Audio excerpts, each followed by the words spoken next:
Hi అండి, నమస్తే. ఈరోజు మనము ఏ పని చేసినా, ఏ గృహప్రవేశం చేసినా, ఏ మ్యారేజెస్ పెళ్ళిళ్ళలో కూడా మనము మొదటగా పూజించుకునే దేవుడు మన బుజ్జగణపయ్య గురించి తెలుసుకుందామండి. ఈ బుజ్జగణపయ్యకు ఒక పేరు అంటూ కాదండి, చాలా పేర్లు ఉన్నాయి. అంటే మనం అందరము ముద్దుగా పిలుచుకుంటాం. ఏమంటే విజయదాయకుడు అని, విఘ్నాలు తొలగించేవాడని, బుద్ధి ప్రదాత అని పిలుస్తారు కదా. అలాగే ఇప్పుడు మనం ఆయన చేసిన ముఖ్యమైన పనుల గురించి తెలుసుకుందాం.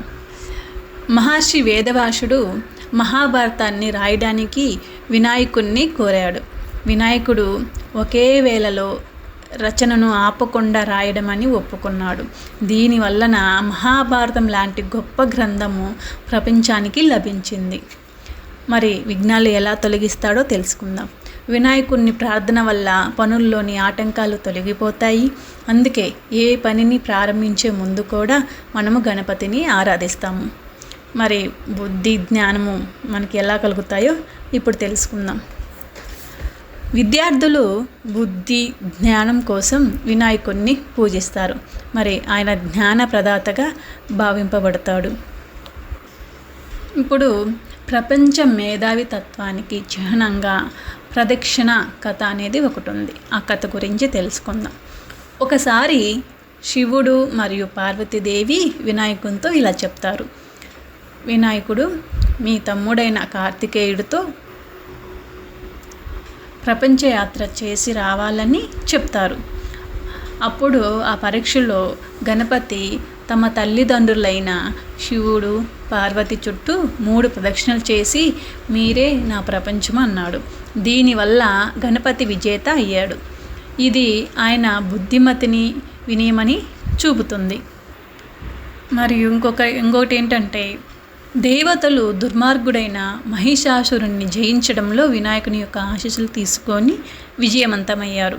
అతని ఆశీర్వాదం విజయానికి మార్గమని మనకి ఈ విషయం ద్వారా తెలుస్తుంది.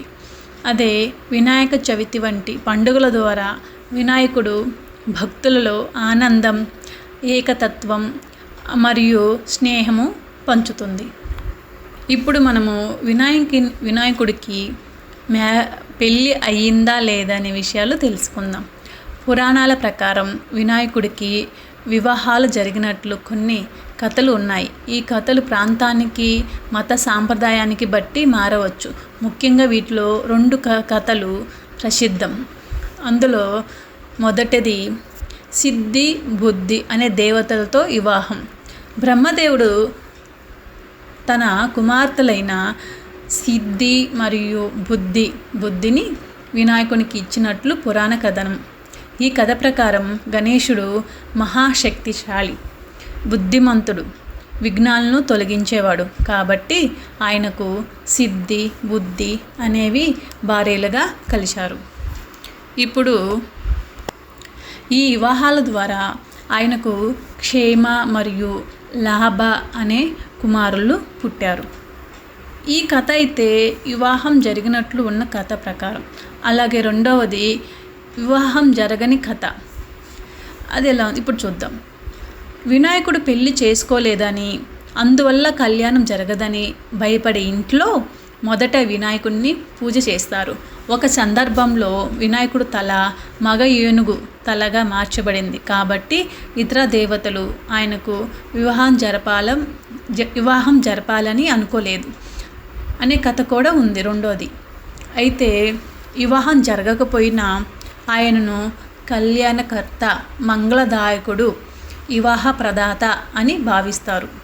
అయితే ఇక్కడ ఆయన మహత్యం ఏమిటంటే వినాయకుడు వివాహం జరిగినా లేదా జరగకపోయినా ఆయనను వివాహాలకు మంచి సమయాన్ని సూచించేవాడని, పెళ్ళిళ్ళలో మొదటి పూజలు అందుకునేవాడని, పెళ్ళిళ్ళు విజయవంతంగా జరగాలని ఆశీర్వదించేవాడు.